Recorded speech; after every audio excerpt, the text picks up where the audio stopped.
Well, if you don't have questions, let me start with the, well, we go on with the Higgs mechanism, but let me try to summarize what we learned. We are mostly doing the prototype, the U1 case. If you understand well U1, the rest is group theory. The physics is, all physics is here, all of it. Okay, you'll get the hang of it forever. So we wrote the Lagrangian for a U1 gauge theory with a complex scalar field.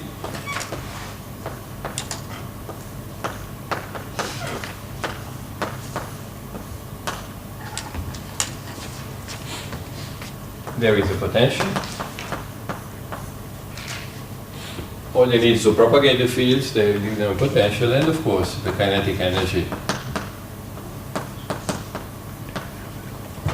That in the case of U1 is not so exciting, right? But in non-abelian situations, it's full of dynamics and drama. The drama of modern physics, it's hidden in that non-abelian term, okay? We'll talk about that. And then we set the covariant derivative in general as this form, where Q is the charge, okay, which means that any field, in particular phi, transforms as e to the I alpha q phi. Okay? Q is the collection of all the possible charges. It's of course diagonal by definition. And we chose q phi equal phi for simplicity. And what we've learned was that if the potential were chosen to be at first glance tachyonic, just as in the case of a discrete symmetry, this implies spontaneous symmetry breaking with the vacuum manifold, a circle, a set of all points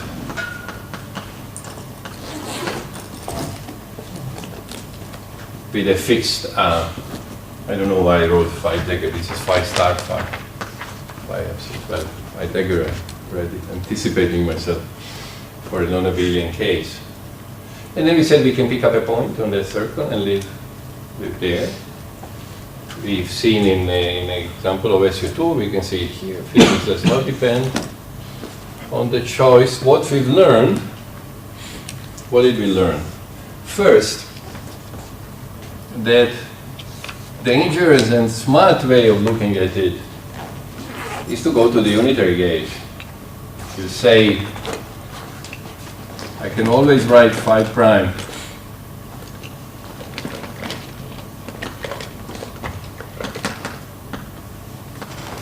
in this form,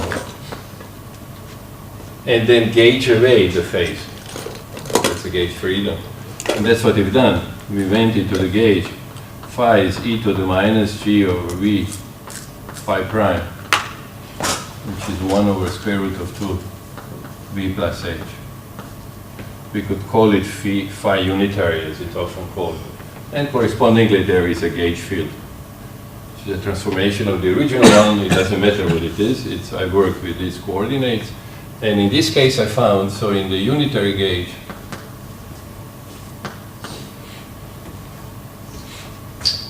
what we found, the potential becomes, this is why I told you the discrete case is general enough to understand the Higgs physics. Okay. We get the same single scalar field situation, right? There will be a factor of 2 squared, so there will be lambda over 4, and there will be 2vh plus h squared squared. There is only v plus h. There is the square root of 2. And that's the case. We've seen that in the original case broke the discrete symmetry. Here manifested there is no more U1 symmetry, there is only a scalar field, right?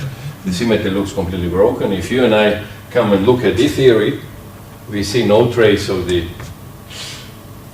original situation, and this means that there is a master.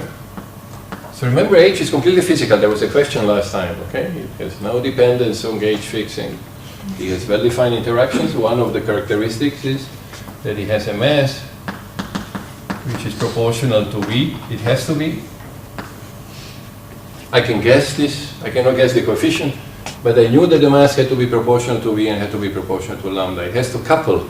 The Higgs field has to couple. Every field has to couple to whoever gives it a mass, which is the Higgs. So Higgs field couples to itself to provide the mass for itself. And then there are interactions, which is lambda VH cubed and lambda over 4 h to the fourth, the original quartic interaction, and so on.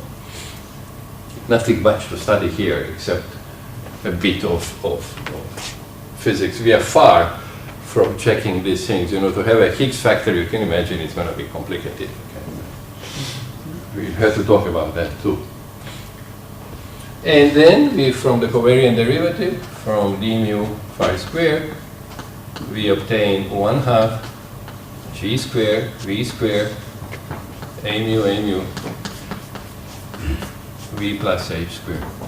No, 1 plus h over v squared.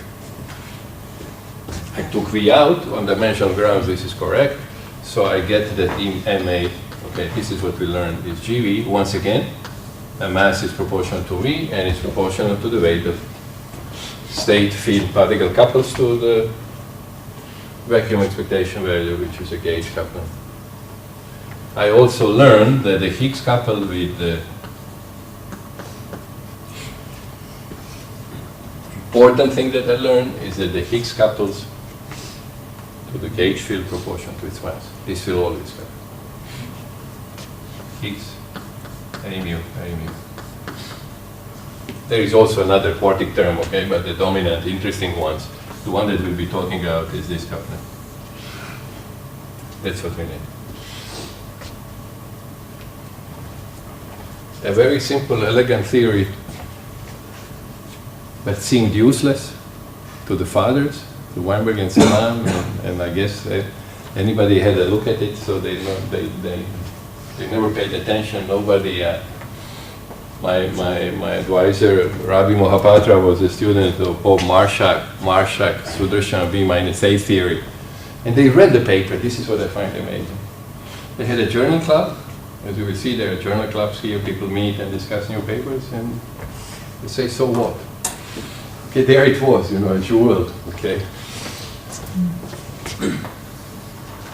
And these people are good enough to then do the things that other people did. Okay, that you can bet. And the reason we said we didn't like it, because you get immediately the propagator of A, which we call proca. I have a massive field, and the thing that I will get is the minus I, g mu nu, minus k mu, ma squared, k squared. And this is bad, we said so many times, okay?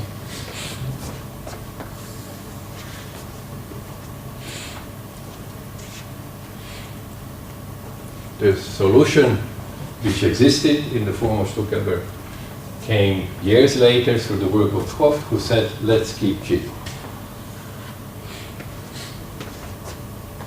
Let me work with phi prime, which I will call phi, and expand it and keep the leading term. Let me not gauge it away. After all, I can choose any gauge I like. Right? I can gauge away longitudinal degrees of the photon, or I can keep it. This cannot depend on what I do, okay? That was the intuition that he had. Let me call it phi. Okay, so we'll call it phi C, the renormalizable gauge. This is called the arc C. Maybe we just call it phi renormalizable. To emphasize that we can compute, if I keep it, everything changes. We found out that because of the gauge fixing term, I just summarize. No, this is the homework. That in this particular situation we get, well, let's write alpha gauge fixing was minus 1 over 2 psi d mu a mu plus ma plus or minus plus c g, right? Dimensions, dimension 2 squared.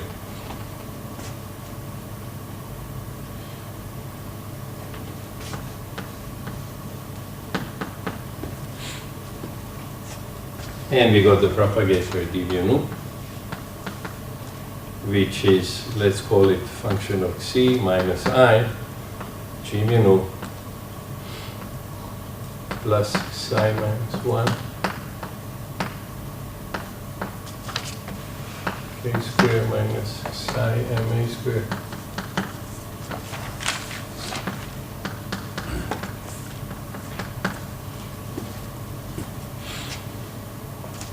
A complicated looking, sorry, the pole has to be at the may, right?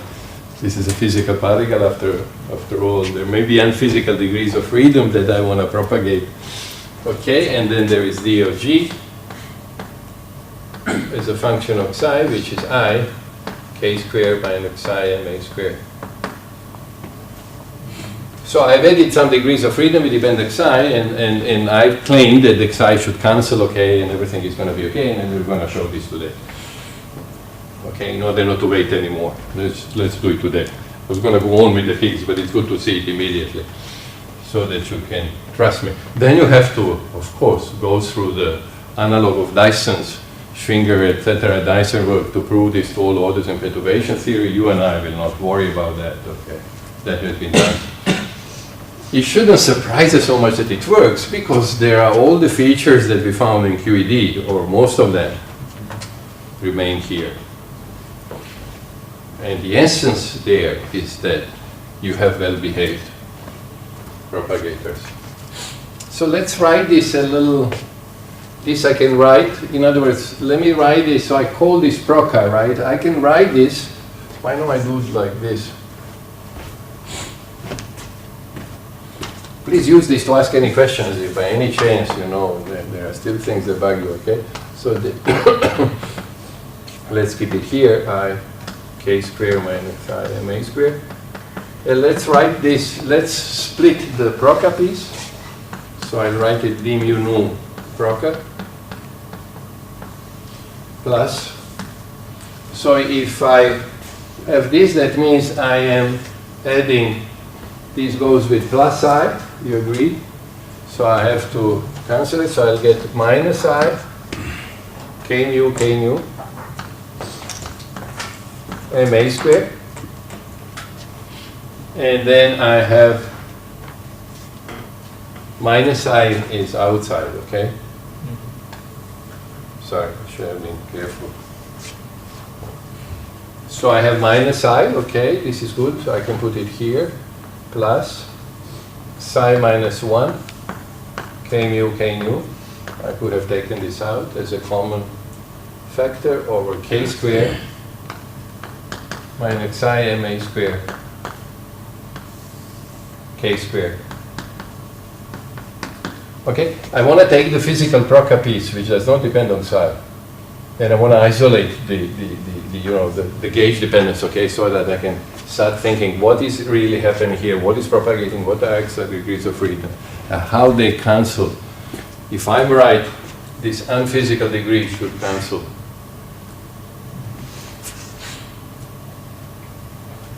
Notice that this as you remember, this is proportional to sum over epsilon mu star. Right? So you see I'm adding a time-like component, something proportional to k mu, obvious, some ugly form. So let's write this a little better. Okay, this piece. Don't need it now. So this is equal to minus I. K mu. There is k squared minus ma squared. What do I get here? I get k squared minus psi ma squared plus psi minus 1 ma squared.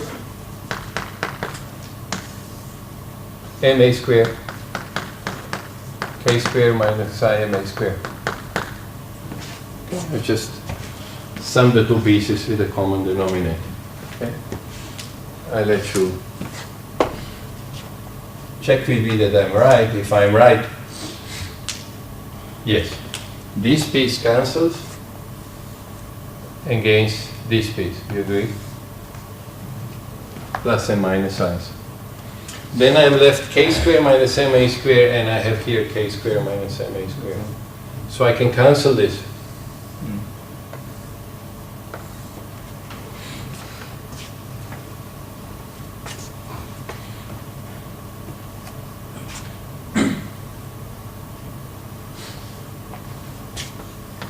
So that our propagator, actually I'm getting a more complicated form if you wish. It wasn't that messy, but at least I can split the physical degrees. And it will help me when I analyze what is going on.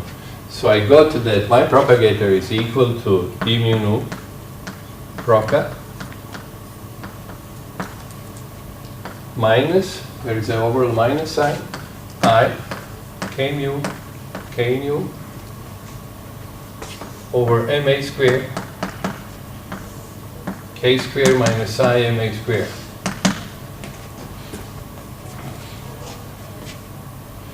And here is the proc.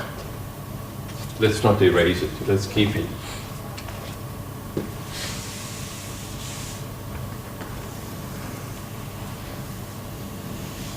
This form is important, okay? You don't want to do calculations with that, but you have to remember this. This is very important.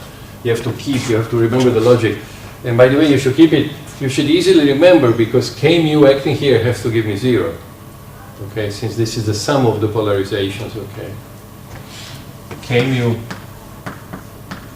d mu nu proca is 0. That's why this particular combination, okay. If you forget the overall coefficient, okay, at least you should know this, how to derive it quickly.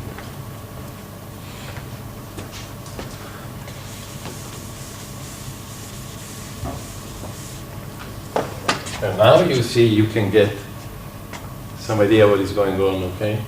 Look, the same pole in both cases. The unphysical guy have the pole, which depends on the gauge. That's why they are unphysical, obviously, okay? This is this crazy 5th degrees of freedom, the scalar degree of freedom. We added the scalar degree of freedom, okay? And the, what I would call a timeline degree of freedom, something proportional to k mu over ma. So let's prove that psi cancels, okay? This is, I'm going to do it at the 3 level. And I'll be happy with that, okay? It tells you that I'm not a field theorist, right? I'm a particle physicist. A field theorist then goes and studies this in the gory detail of, once I see how it works, how the magic works, I'm happy.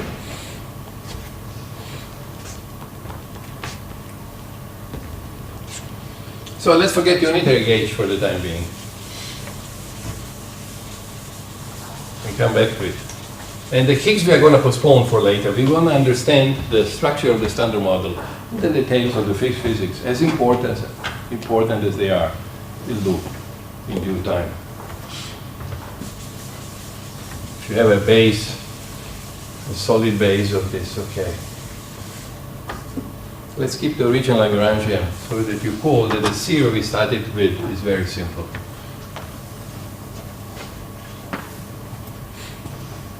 So I have to add a fermion in order to tell you that something cancels. I want to study a physical process of scattering of fermions. And anyway, we want to add fermions because we want to include matter. We want to build the Standard Model. So what I'm doing here is exactly what happens in the Standard Model. If you get the picture now, okay, it's going to be easy. Just some trivial proof theory, which I keep emphasizing. So add a fermion, and that means I have to add a left and right two-component fermions. You agree? Eventually, I want to have a massive fermion like the electron. Think of the electron or an upward. And it should transform under the gauge symmetry. And at the same time, I want it to couple to the scalar field.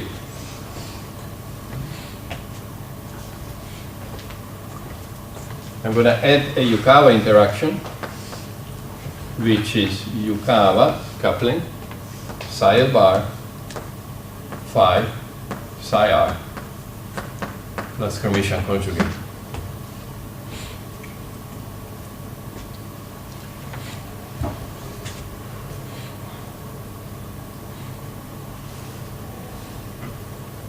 This is what happens in the Standard Model.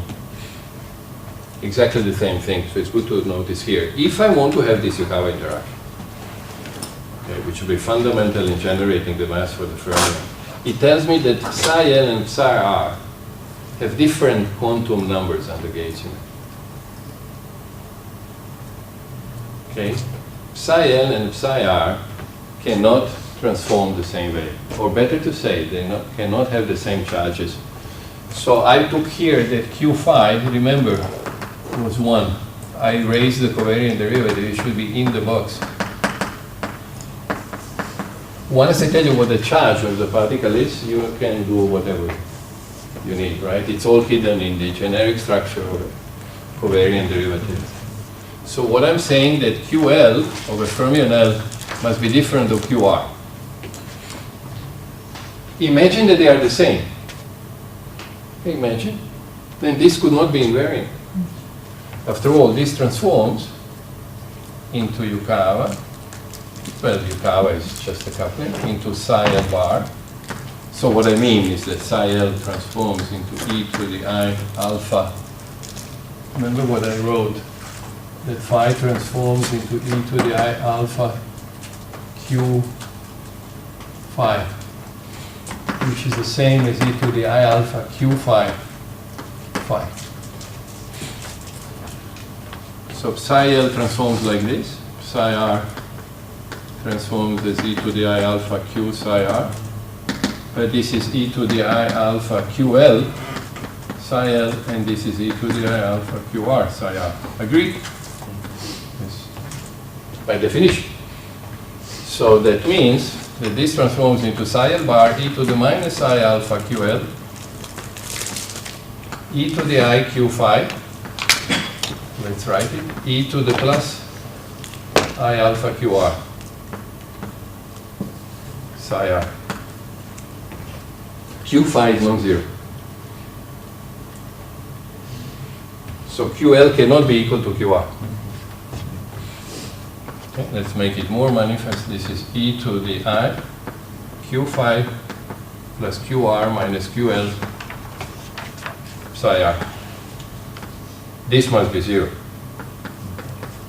because the Lagrangian is a phi.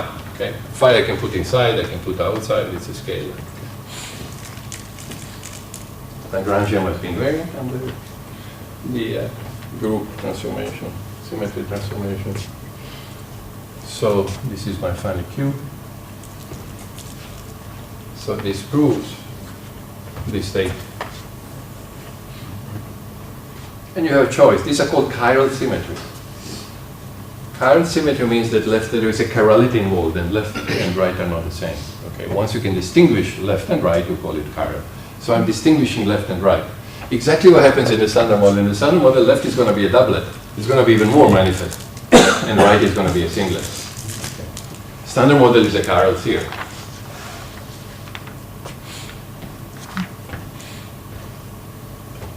So let's choose QL is equal to 1. Q phi is 1 as I chosen before, QR is 0. A possible choice. With this single field, there is a freedom in the choice of charges, and I've taken this one. We will see how in the standard model the freedom will be eliminated. One charge will depend on the other. But here I have some freedom.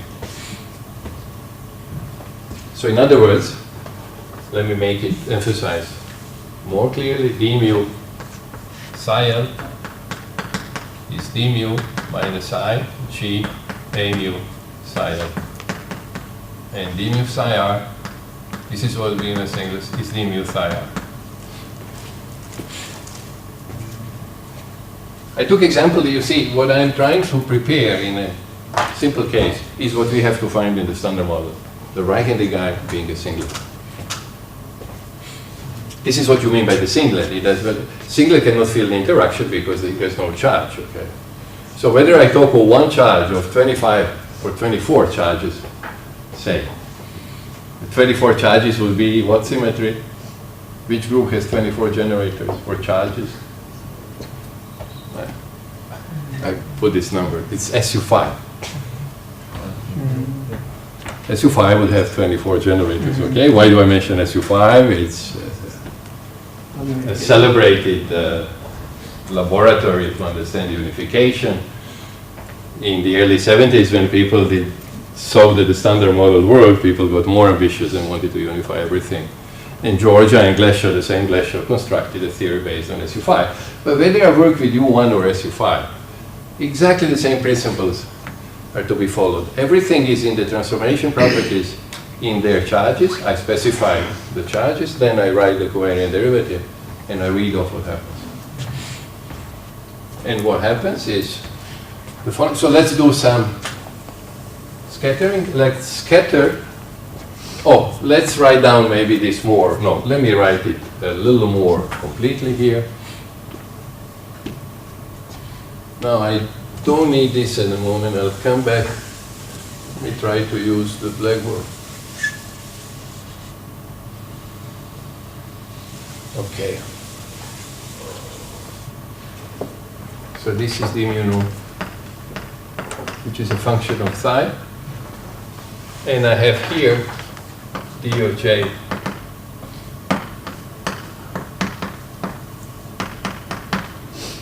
Let me try to remember not to erase it, okay? Let's be a little more systematic. Let's write down then the interactions that we get. Let's write down this Yukawa Lagrangian. I have Yukawa over square root of 2 psi bar v plus h plus ig. Remember, I'm keeping g.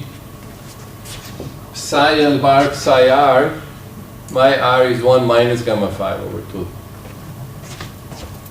Remember, the sign of gamma 5 is not physical. Plus commission conjugate.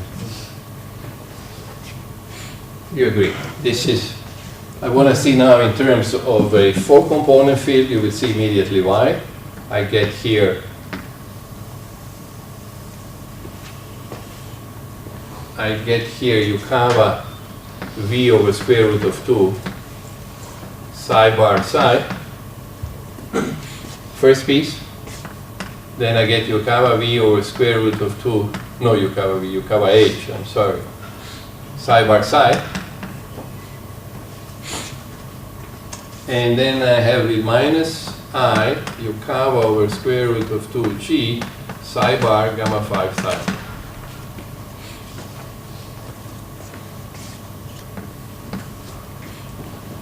What do we see? What happened? Okay. General characteristic of the Higgs mechanism, we said, it provides, once the symmetry is broken, a mass to every particle it couples to. Once it's coupled to fermion, it's provided a mass. The mass must be proportional to the vacuum expectation value. Exactly, I didn't know there was a square root of 2, but it had to be proportional to the coupling because that's the way the fermion couples to the Higgs. And from here I can write that Yukawa over square root of 2 is actually m fermion over v. I should keep it here, that in this theory, MA is GV. It's true that this is the sort of scale of the theory, that everything is coming from V, but I'm not going to measure this V. I don't know how to find out that I live in the water. Remember, I'm like a fish that has to live in the water. So for me, the scale really is MA. It's the scale of the messenger on the interactions. It's the scale where the dynamics takes place, okay? Once I come to these energies, okay, then I see the drama of exchange of the messengers. When I'm at very low energies, okay, when I use this language, that means in this picture, energy is small compared to the mass of the particle. I don't see the motion of the messenger. I just see the remnant of the interaction effective. So, people also speak of this as being the scale, okay? And they give you the number even. Now, that's a bit silly because it depends how you normalize your V. Remember, I had V squared over 2 in the potential. I could have written it to V squared over 17 or whatever, okay? That cannot be the physical quantity V. The physical quantity is MA. And be careful, because some people really have different relationships between V and A in the standard model. So you will read in some books that V has 248 GV value. The other guy has no 174 or whatever. That means they're normalizing differently the mass of the W compared to the scale of the breaking of the Higgs. I don't want you to be confused with that.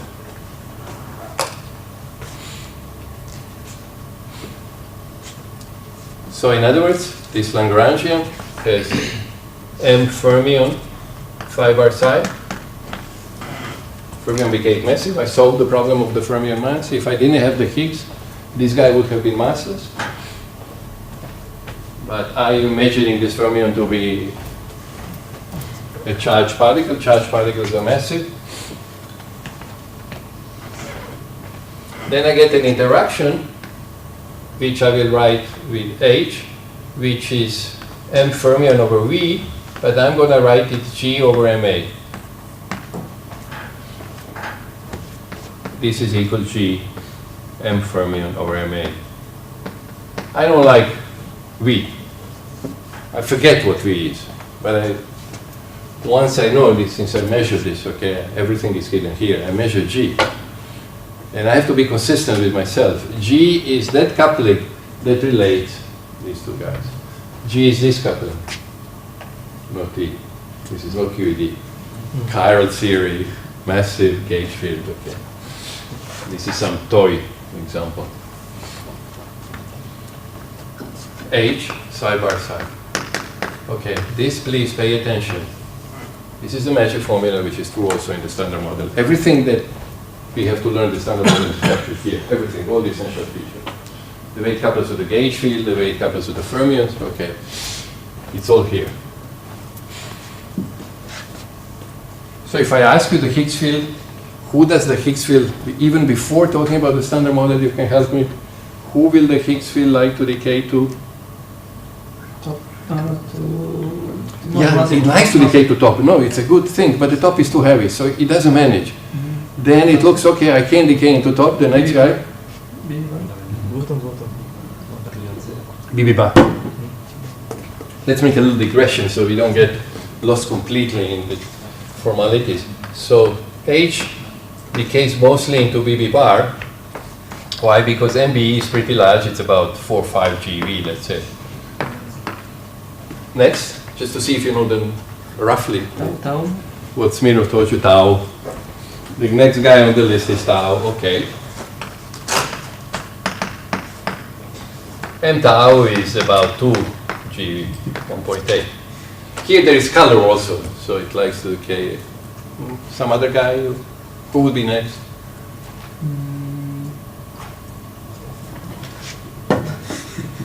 Forget the digression, but just to make sure to wake you up, okay? You know, just following the derivations. You know how you are at 11 in the morning. By the way, I'm told that you didn't show up in the morning. Collectively. Was it some demonstration of power? I don't know. No, very collectively. I came late.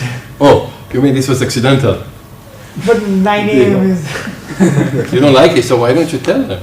we told it to Moy. Right, you know, you try to use your muscle, but you know, I can't help you.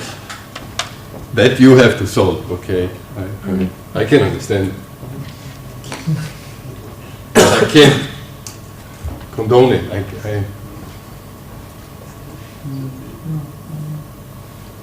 I mean, Diploma showed up, and I'm sure, okay, he chose 9 o'clock, so you can say he wanted. No, this is serious, you have to then solve the problem. You cannot not show up.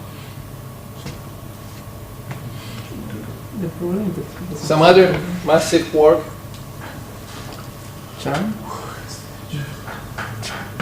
Very good. It's a mass about 1.5 GeV. And I may get the color, so they may be competing. But do you know how they found Higgs in July 2012? What were you doing? Coming gamma. I mean, Higgs cannot couple to the photon. Okay, this is going to come later. We are going to talk a lot about it. How can it come to the photon? Photon doesn't have a mass. I just told you Higgs can couple only to the mass. So what it does? There is a loop inside.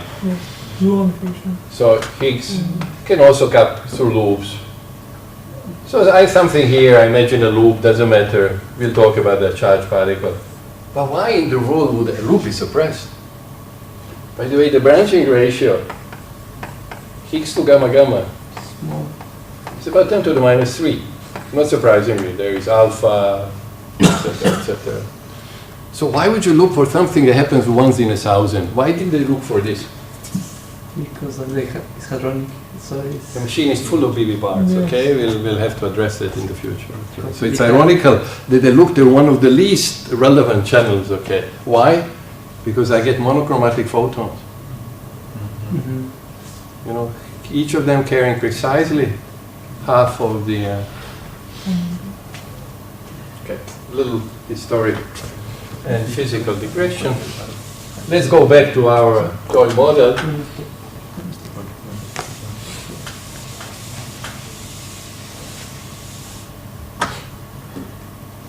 Notice you didn't mention the light quarks, because they're light, so the branching ratio must be small.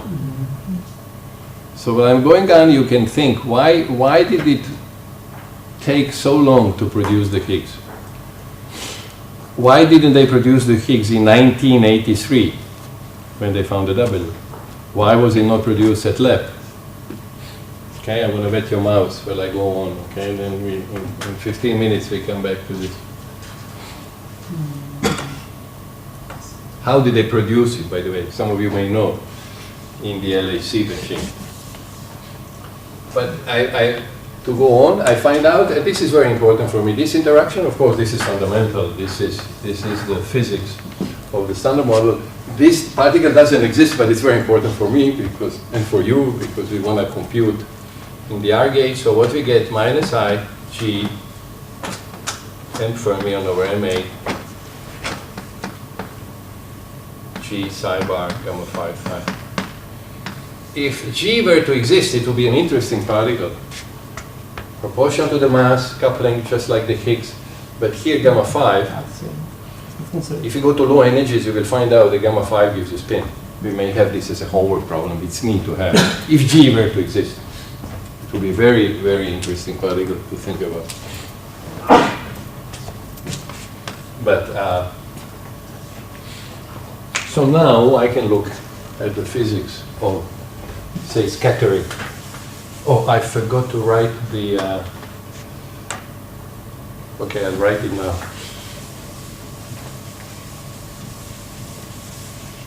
I need the interaction. So what I have is, I have the kinetic energy is I psi L bar gamma mu d mu psi L plus I psi L bar gamma mu d mu psi R. I should have, there is Yukawa, which is there, but there is also kinetic energy for psi field, Dirac-Lagrangian. This has no interaction. I don't care about kinetic energy at the moment. I'm just worried about the interaction. And this gives me I. So there is I psi L bar gamma mu d mu psi L. The same interaction, kinetic motion I don't care about. Then from the covariant derivative I will have plus G, I and minus I. Q is 1. Then I get psi bar gamma mu 1 plus gamma 5 over 2 psi A mu.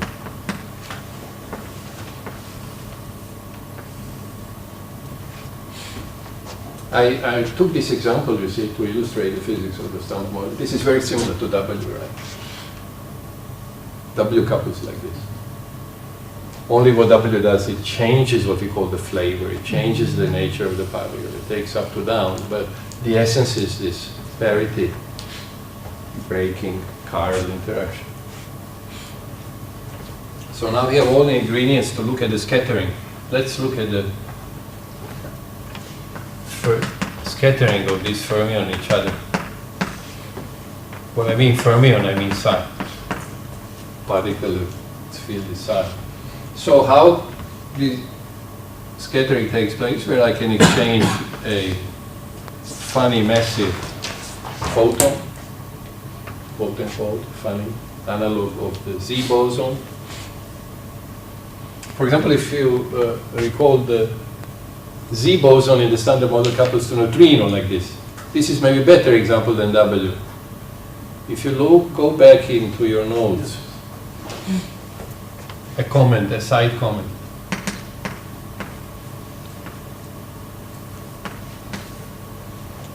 The Z couples with G cosine theta W.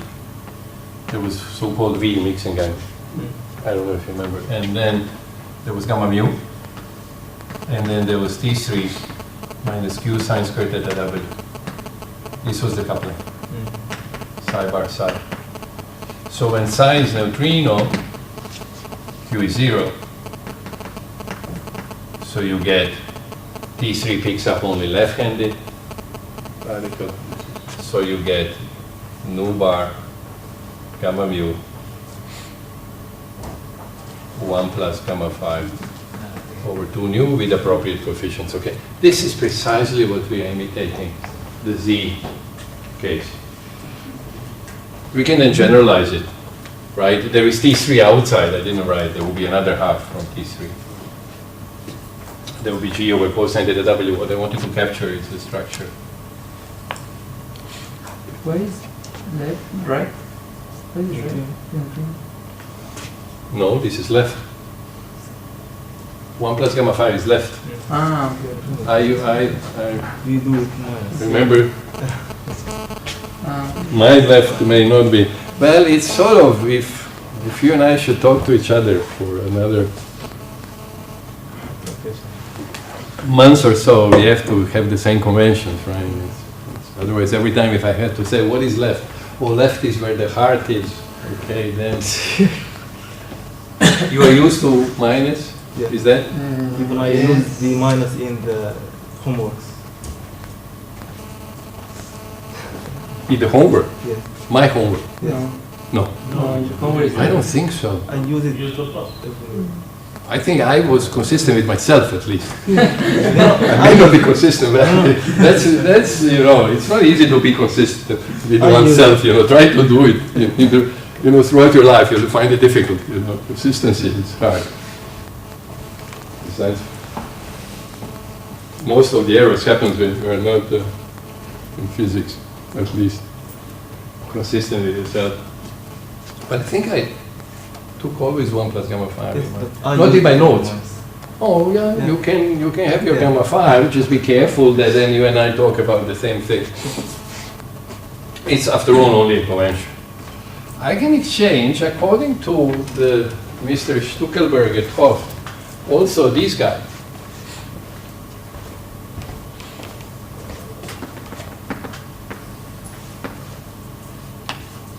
Let me erase these kinetic energies. Let me erase everything that I don't really need. We'll come back to the Z boson, don't worry. We can easily generalize it to any standard model situation, okay?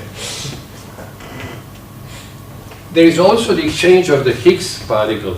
I'm not going to write it down because it doesn't depend on C. What I want to show, I want to prove here, I want to prove a theorem that the scattering is not a function of C. We want to prove it. This is our proof, 3-level. Poor man's approach to field theory. Since G is not physical, then it should appear inside the graphs, but not in external lines. Right? Not in the external How line. can you see that from here? How do I see that it doesn't appear? I want to come and talk about it. Okay. First, I want to show that it doesn't depend on C, but that's a very important question. Well, yeah, no. I have to worry when I am. It's not relevant here. You agree? I have to worry that if I have some process, whatever it is, when I produce a gauge boson, right? No, I have to worry about two things, not just G. I have to make sure I don't produce this. Also, I don't want to produce this unphysical degrees of freedom. Very important. It's actually related, the proof of that is related to by and large, to what we are doing here. You will see later.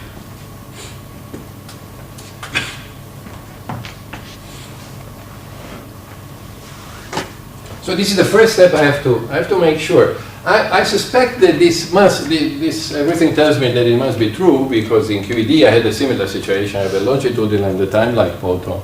I never produced them because if you look at the amplitude, they cancel against each other. So I'm pretty confident this will be. This I have to be sure. After all, I'm now looking at a very different theory. So the first arc-side cancellation must have been very exciting. So let's not write the Higgs down. Higgs is not the protagonist here. Okay? It has its own interaction, which depends on its own couplings.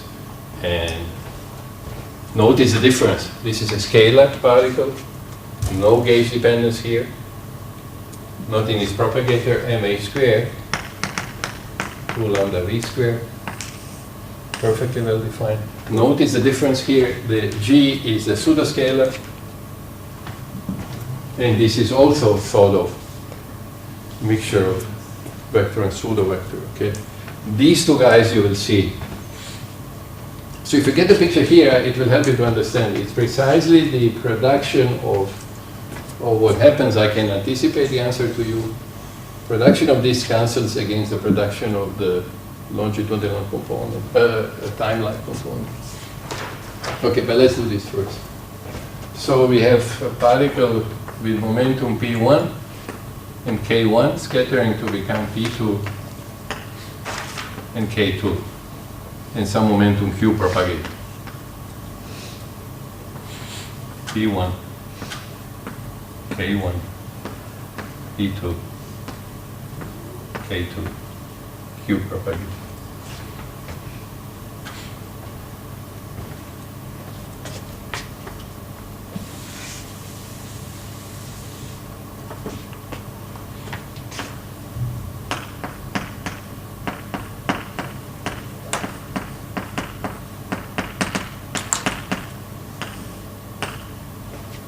So let's take the first diagram.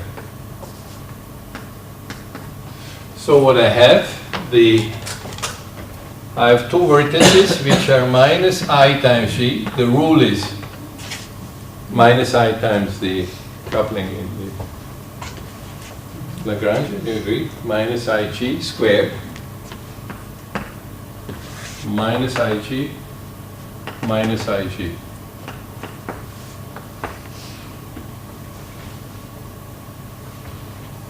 Psi bar P2 1 plus gamma 5 gamma mu 1 plus gamma 5 over 2 psi of P1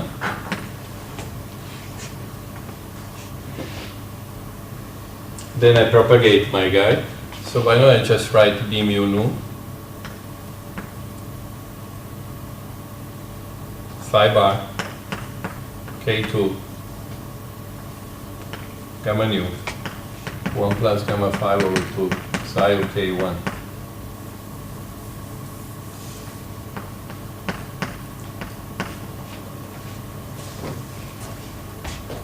P2, P1.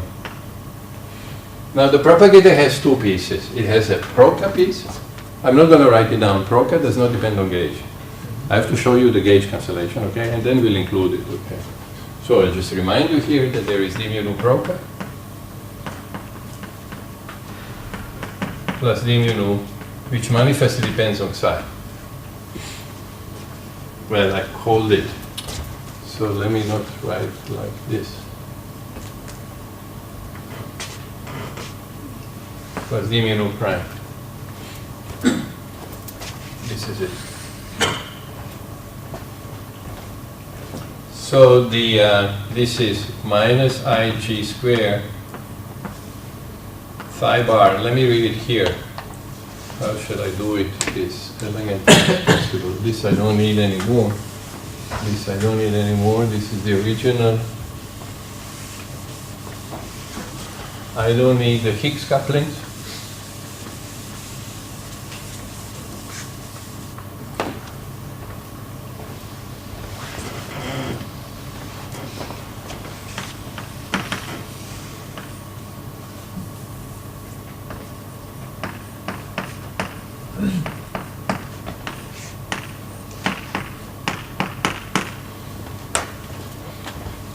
So this is minus I g squared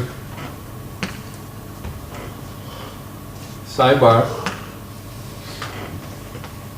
gamma mu 1 plus gamma phi over 2 psi. Let me write it like this: squared symbolically d mu nu proca. I will leave it at this point. I'll come back to it. Plus, okay, this is important now. The psi independent is so minus I g squared. This is minus g squared. The propagator has minus I. I have to be careful now. Psi bar p2 gamma mu 1 plus gamma phi. This is over 4 psi of pi 1 q mu q nu over ma squared q squared minus psi ma squared psi bar k2 gamma nu 1 plus gamma phi psi of k1. What is q? I shouldn't make a mistake. That's p1 minus p2, and that's equal to k2 minus k1, conservation of moment. So notice what happens. And all I have to remember, this is very important, that p slash psi of p is m psi of p. And the same equation for psi bar. Okay, you are all following it?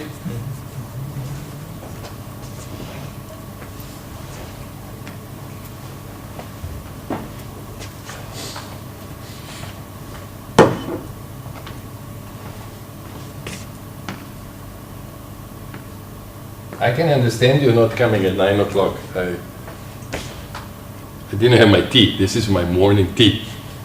See, I get up late. But please make sure that then you solve this problem. Okay, we can't have you.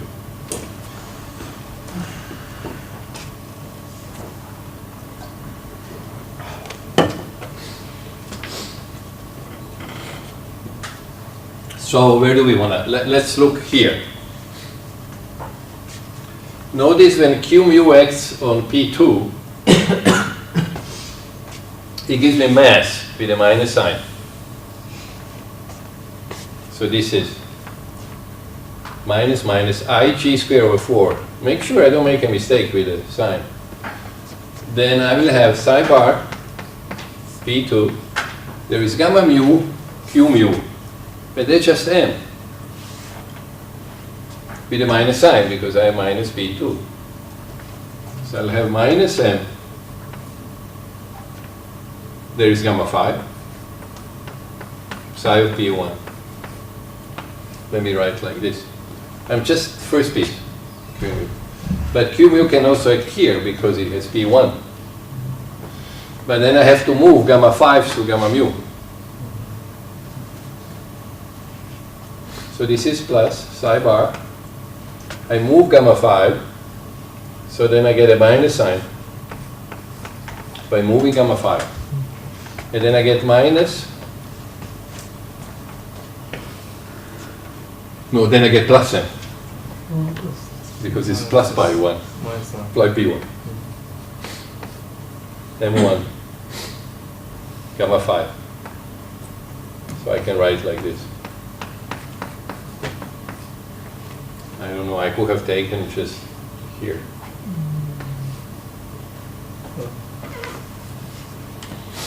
That's the first piece. Why M1? M. Why is that minus m? No, because it's pi p1. There is no minus sign. I got the minus sign because p2, q is minus p2. Please make sure that you just write here p1 minus p2 mu. Then once again, p2 gives me m, but it goes with a minus sign. P1 gives me n with a plus sign, but I had to move gamma mu here to use the Dirac equation. Gamma mu anti-commutes with gamma phi. I do the same thing here. So what is this here? This is 2m minus 2m psi bar gamma phi psi. I don't have to write the momenta anymore. There is no flow. There is no gamma mu. There is no. You can write it, but you don't have to. Strictly speaking, this is P2 and P1, but now we have a sort of pseudo-scalar interaction. Okay, nothing is going to flow here.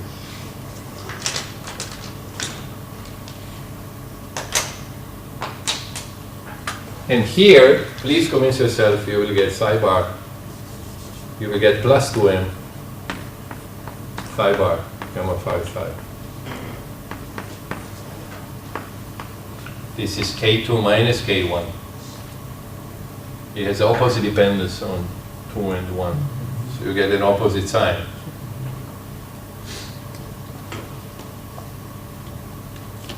Or not.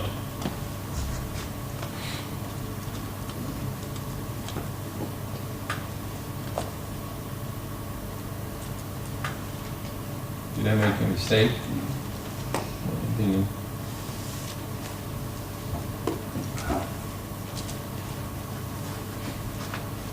No, it's okay. There'll be 2n. Because notice K2 just gives me n.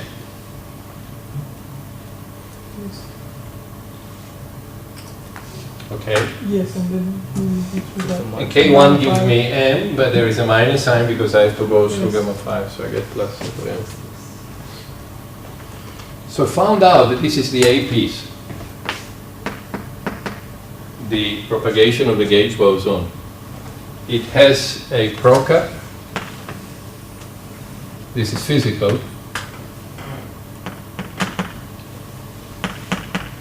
To be discussed later. So A piece has this proca thing.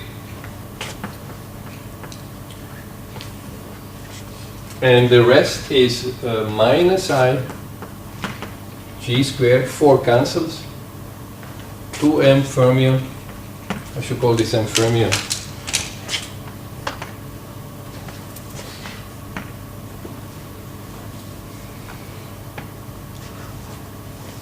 And there was m 4 cancels, so what remained is m fermion squared over ma squared coming from here. From here. And then 1 over q squared minus psi ma squared phi bar gamma phi psi squared. This is the exchange of a gauge boson. It has a psi-independent piece. And then, funny looking now, you see what turned out? Because of the Dirac equation, because we were on shell, because of the physical scattering, the flow of this time-like component, and this is how the cancellation will take place in the future when we discuss that, actually transforms this guy into the pseudo-scalar. There is no more propagation at the end of the day of a gauge boson. Look, I got the propagation of a scalar guy. This is what you get when you propagate, or pseudo-scalar really, because it's gamma phi squared. Okay. Now I can see light. This could cancel against B. We'll check it, because it has the right form. And the crux was here. This, I use the Dirac equation, okay? Q mu acting. If you had a conserved current, imagine that there was no gamma phi, you get 0. And then, of course, there would be no scalar component there. In QED, this just disappears by itself because current is conserved. There is no propagation of the time-like component. If you are in QED and you add a psi-dependent piece, it simply gives you 0 because of current conservation. Okay. Right. What I'm writing here. Okay. Maybe it's good to. I'm saying that P mu. No, what am I saying? I'm not saying that. I'm saying that Q mu psi bar P2 gamma mu psi P1 is equal to 0. Vector current is conserved. Q is the difference always of the momentum, okay, from now on. Okay, when we write the propagation, I should use Q in general because that's the difference of the momenta of the particles enter and leaves now. And similarly, Q mu psi bar P2 gamma mu gamma phi psi 1 is equal to m 2m psi bar gamma psi. The vector current is conserved.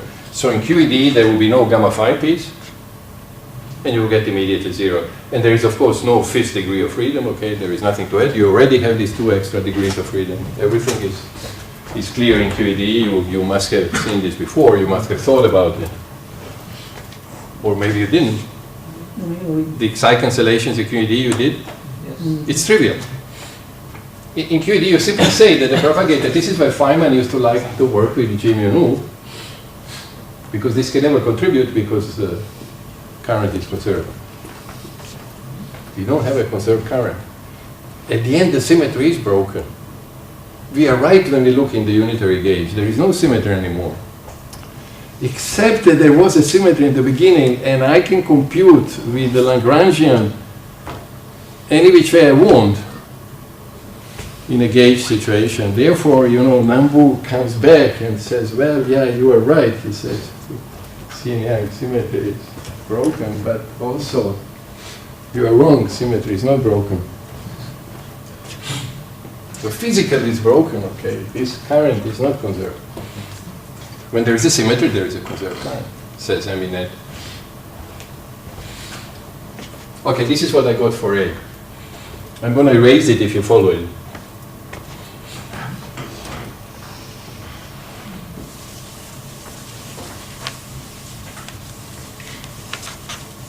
This is the famous non-conservation of an axial current.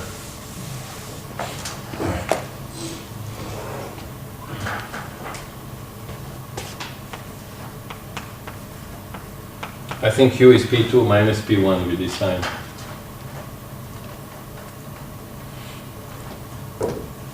But I wrote it minus P2 plus P1, so there should be a minus sign here. Minus sign, don't remember the minus sign. Please derive it every time. I can never remember what the sign should come, but I use a direct equation. The direct equation. Okay.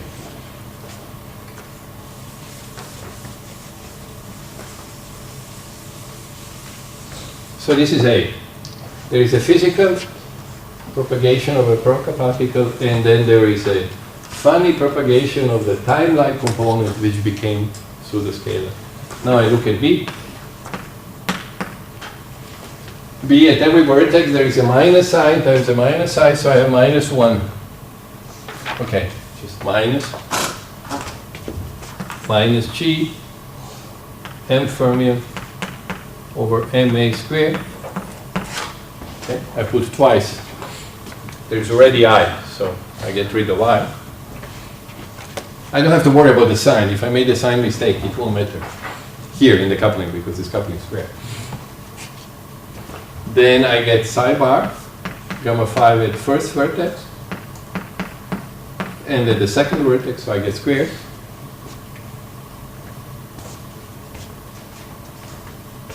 And then I get the propagator I, Q squared minus psi MA squared. That's all. So let me write it. This is plus I G squared M fermion squared over MA squared 1 over Q squared minus psi MA squared psi bar gamma 5 psi. And there is a thing when you don't look into your notes, and you have to make sure that you've done it right. And lo and behold, I've done it right. I had a minus sign. It was just a sign, okay? There was not much room for a mistake.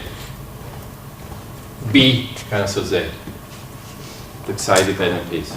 I've proven to you the great work of So Beltman, Bernays, Einstein, and many other people, that this is a well-defined renormalizable theory. I have a good propagator, and there is no gauge dependence.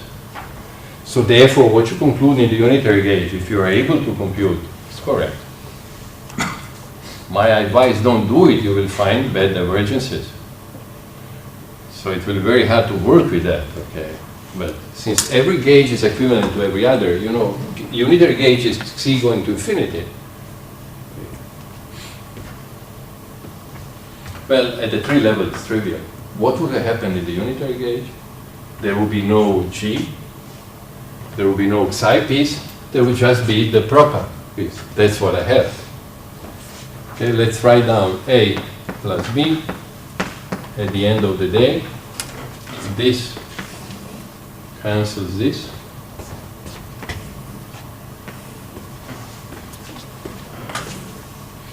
So what I'm left with is minus I G squared.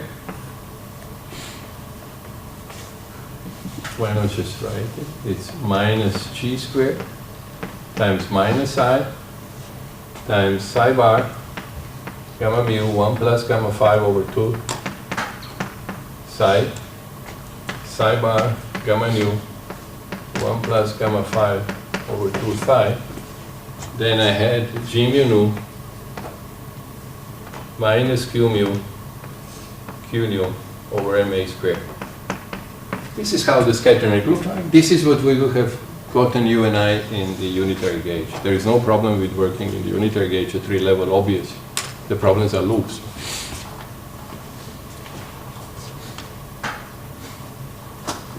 Now interesting, what happens if I take the limit? You have questions?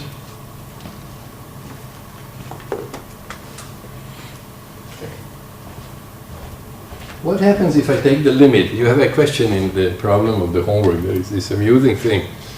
What happens? Look at here. What happens if I look at G going to 0? Well, you are tempted to say, but look, if you take G going to 0, there is no coupling here. There is no coupling here. It was proportional to G, so I should get 0. If I know what I'm doing, I should get 0. Okay, let's check it. G going to 0, it goes to 0. Or so it seems.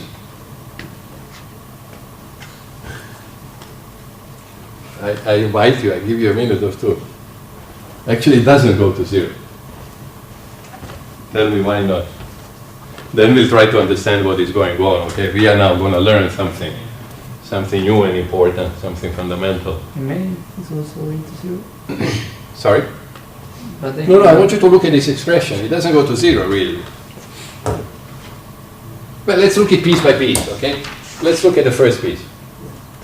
There is G, and you know, this goes to 0. I can forget about it. Let's look at the second piece. Is it equal to the mass? MA goes to 0. MA has 1 over G squared. Look at the second piece. So let's write, so G is 0 limit, okay? G equals 0 limit. An interesting thing happens. Minus sign, and the plus sign, minus I G squared 1 over MA squared. Let me write it. It's G squared times V squared.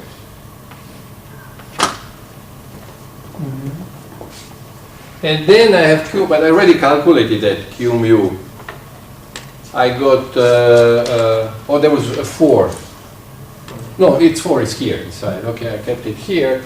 So I got twice M, 4 cancelled. I got MF squared over MA squared psi bar gamma 5 psi squared. And I got it with a, there was an extra minus sign. Please check it if you don't believe me. I had a minus plus minus and another minus because there was minus 2m times 2m. So what I got, look at it, it's very interesting. Let's write it. It's there. It's I why not I write it? Oh, I forgot, sorry. There is 1 over q squared minus ma squared. Oh, there is a propagation of the guy. So I get 1 over q squared here. So let me write it here.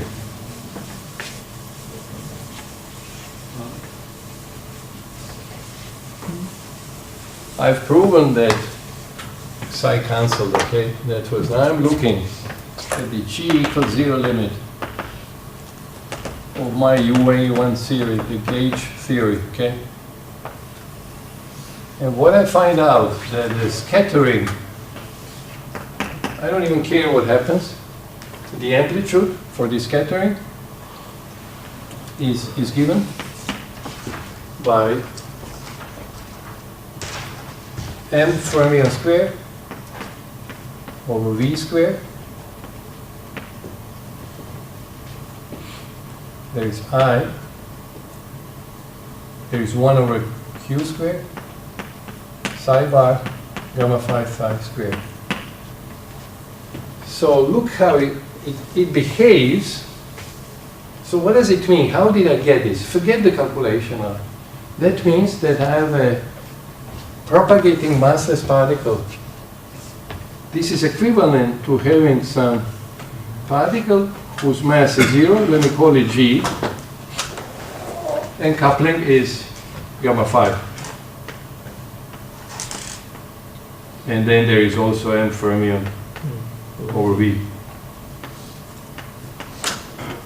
Remember, when g goes to 0, let's look at my potential. What happens when g goes to 0? Let's look at the theory. In this limit, Lagrangian is 1/2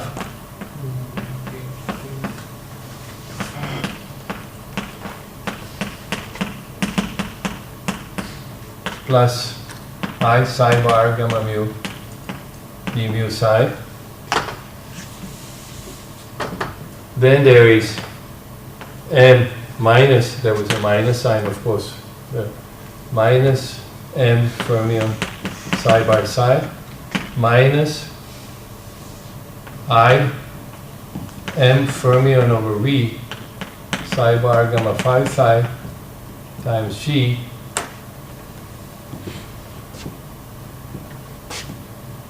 right? This I got from my Yukawa, that is there.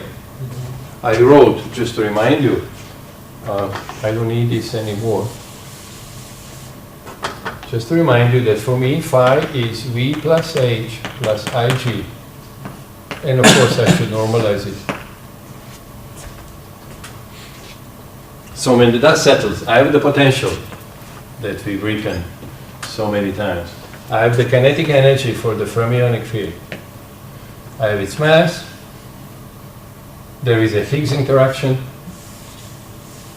So minus m fermion phi bar psi minus g m fermion over v. No g, sorry, m fermion over v h phi bar psi plus I m fermion over v psi bar gamma phi psi times g. Look at your notes, okay? This is what we had in the beginning. Then I wrote v as a function of ma, which was intelligent because it helped me when I had to look at the scattering. But actually, if I go to the g equal to 0 limit, then of course there is no ma, so I have to go back to my previous expression. Notice that what happens, I have a global symmetry. This Lagrangian is invariant, but only under global symmetry. So I have a symmetry in which every field goes into e to the I alpha cube field with a proper charge. But alpha is a constant. By the way, there is also minus 1/4 f mu nu, but it's irrelevant. This field doesn't exist, okay? There may be myriads of such fields propagating. If they do not interact with you and me, you and I don't care. Okay? For as they don't exist, then I just cancelled.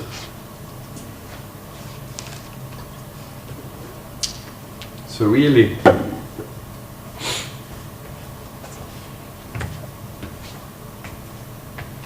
I'm now guessing.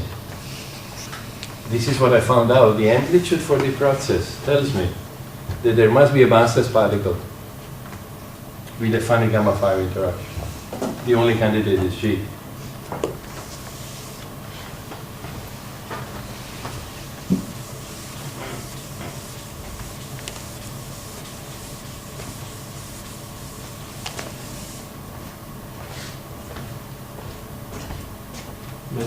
But the symmetry now is local. Global. No, sorry, global. Global. If G goes to 0, you see how to think about it. By the way, the way this is taught, typically in old textbook, okay, then often I teach it like this. You first do the global case. You learn the global case very well, then you learn the local case, just because the global case is easier to understand. I did it the opposite. I wanted us to recover the global case. Because anyway, physics of the standard model is based on local gauge symmetry, and I want you to focus on that. This is just, it's fun. People imagine that there could be such particle. We'll now talk about it, okay? We have to get some understanding. But I'm learning that when, okay, what did I learn when the local symmetry is broken? Spontaneous symmetry broken or breaking of U1A, local, implies a massive gauge field. And, this is very important, the death of G. I still didn't answer Julian's question. Well, show to me that it cannot be produced. But I eliminated. I can go to the unitary gauge, so I don't have to worry about that, okay? That's for sure true. There is no G. Sorry, death of G. G doesn't exist. And that, we said, was very important to maintain the number of degrees of freedom, because I got an extra degrees of freedom here. If I have a spontaneous symmetry breaking of UA global,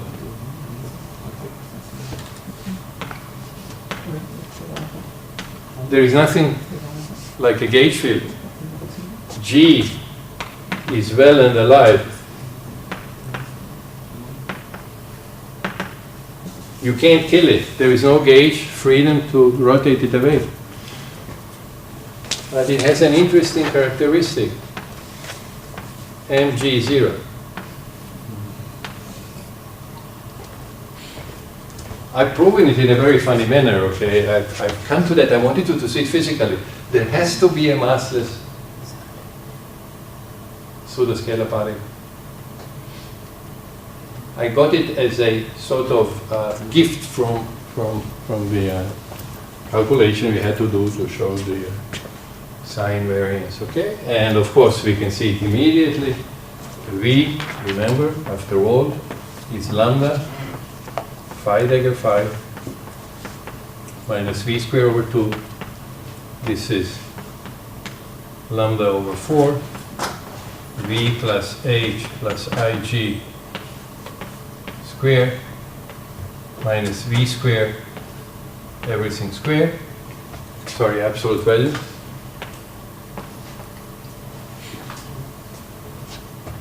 There is a normalization over the square root of 2. So we get, what is this? This is lambda over 4, 2vh plus h squared plus g squared, everything squared.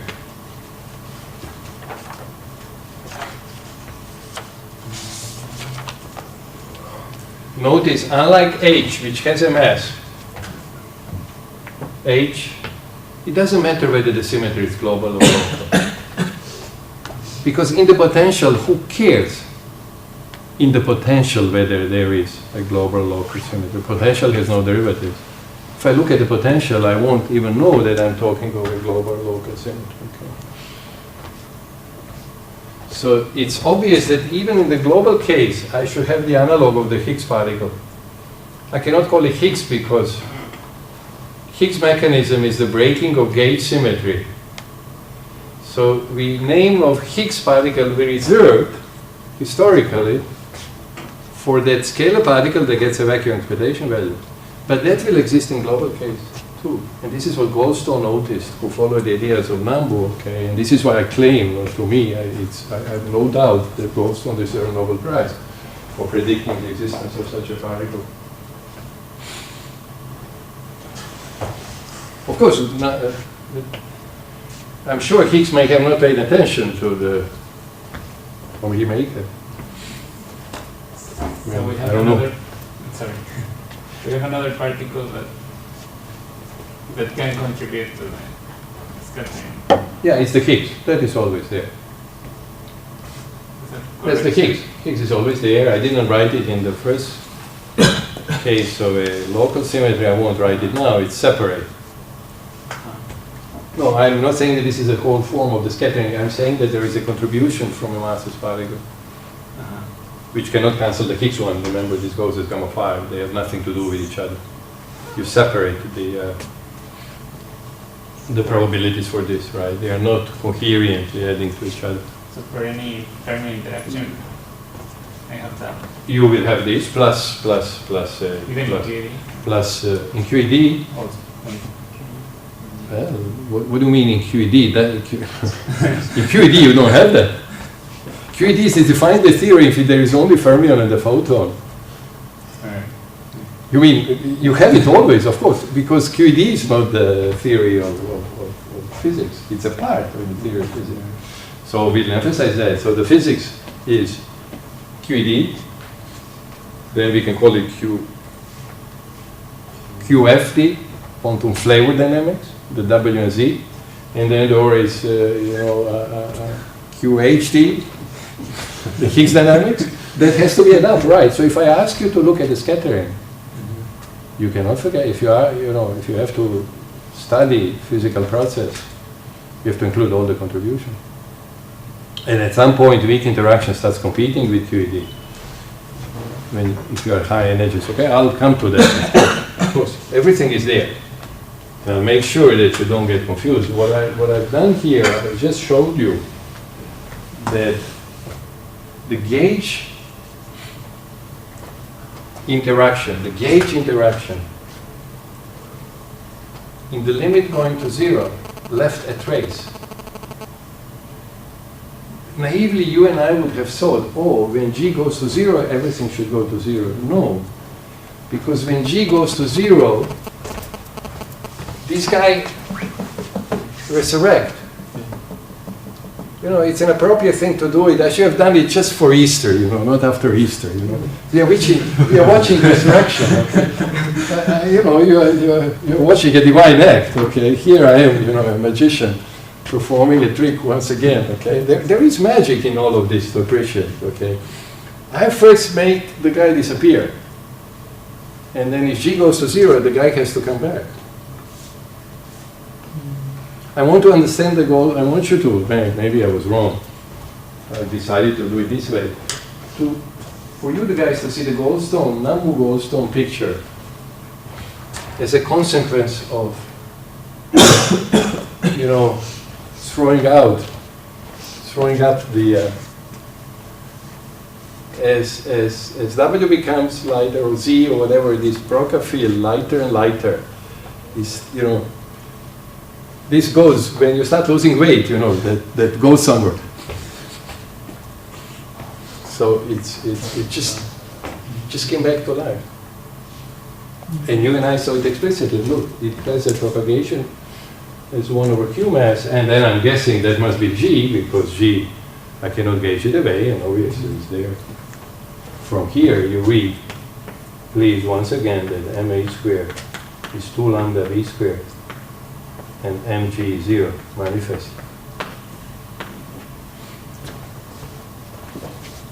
There is a theorem that you are going to derive. We could decide to derive it, but this is not a course on field theory. It's not so hard to derive it. You're going to see it in the example. Every time you break some symmetry, that is to say, every time some generator does not annihilate vacuum, I'll be clear, you will find an emergence of a massless particle. That's your homework. You will learn how to count. I've proven here, in the case of U1, remember what happens? That Q acting on phi 0 is not 0. Vacuum carries charge. Charge does not annihilate vacuum. We find that there is a massless particle, so that mg is 0. And, this is very important, and its coupling is of the form phi bar gamma phi phi. It's a pseudo-scalar coupling, this is very important, proportional to the mass of the fermion in question. Since dimensions tell me that this is dimensionless, I must get 1 over V.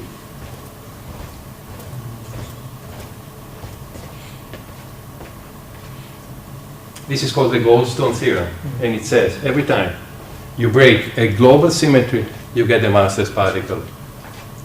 Why? Remember how the potential looked like? This was phi 1, phi 2.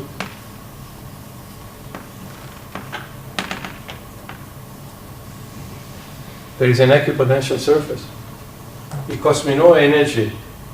A second derivative must be here. Must be 0 if I go around there. And the second derivative going around there is the mass of the particle. Okay, masses are second derivatives in the proper place. Right? Mass is a quadratic, a coefficient of the quadratic term, which is the second derivative of the quartic interactions I started with. Okay.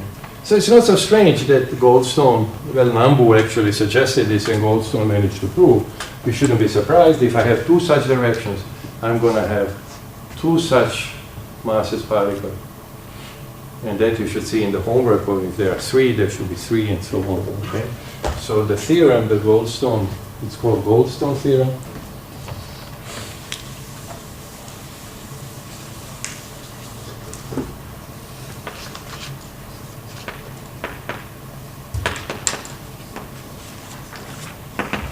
For every T generator not annihilating vacuum, whatever it is, there may be many of them, there will be a Nambu-Goldstone boson, or often called Goldstone boson. He generalized the original idea, original finding of Nambu, so that MGA is 0. MGA always couples a psi bar gamma phi phi. We'll talk about the coefficient later. What I want you to remember is this, okay? Although this is not the physics of the standard model, it's good to learn. There are candidates that we like to think about. I don't know if you ever heard people these days talk a lot about an axion. You heard people speaking of axion? Yes. Well, axion is a candidate that is almost a Goldstone boson, okay? Now there is a subtlety there. A kind of, I don't know if you ever heard of a myron. It's less popular. Another possible candidate for a Nambu-Goldstone boson. We've never seen them yet, so. They are not the master, but I would be very happy if you were to master sort of the physics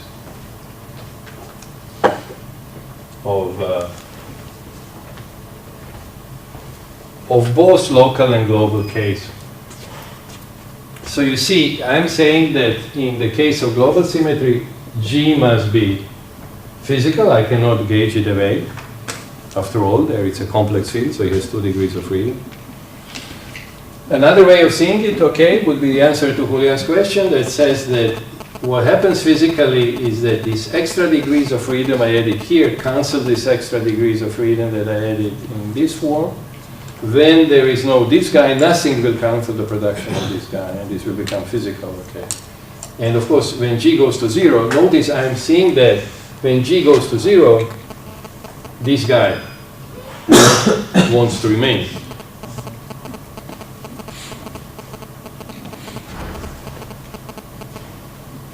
Whereas this guy, we have to see why he doesn't want to remain. But that I want to postpone for another lecture, okay? I want to discuss this issue of the physical production. We have to spend at least a lecture on understanding the physics of this G. In one case it really exists, and I can see that people get confused. In a global case it exists. In a local case we use it, although it doesn't exist. Contradiction in terms, but anyway.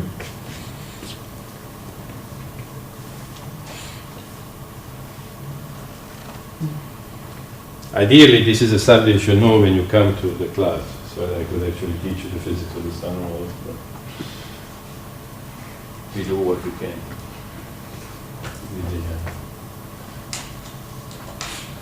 With the time limits.